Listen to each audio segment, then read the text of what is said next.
এখন আমরা ডিফেন্ডারকে এলিমিনেট করে কিভাবে থ্রু পাস দেয়া যায় সেই স্কিলটা তোমাদের দেখাবো। এই স্কিলটা করতে গেলে দুইটা জিনিস মনে রাখতে হবে।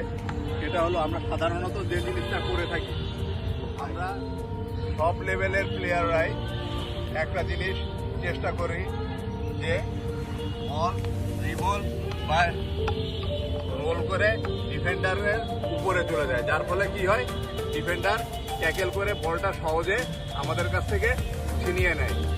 আমরা এইটা না করে মডার্ন হকিতে ড্রাগের মাধ্যমে কিভাবে অপোনেন্টকে এলিমিনেট করে সুন্দরভাবে থ্রু পাস দেওয়া যায় সেটা এখন দেখাবো। দেখো, প্রথমে আমি স্লো করে দেখাচ্ছি। আমি রোল করে নিয়ে গেলাম, নিয়ে যে আমার বডি পজিশন দেখো, আমার এই হিপ দিয়ে আমি অপোনেন্টকে ব্লক করলাম এবং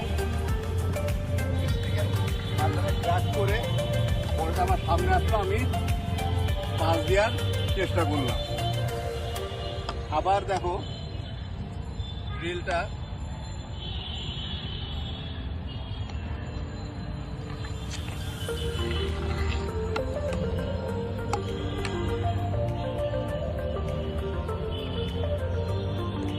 আবারও দেখাই।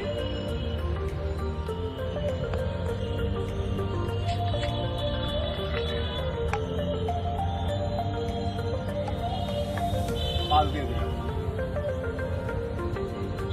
এই ড্রিলটা যদি আমরা সঠিকভাবে করতে পারি তাহলে অপোনেন্টকে সহজে আমরা এলিমিনেট করে সুন্দর থ্রু পাসের অপশন তৈরি করতে পারবো।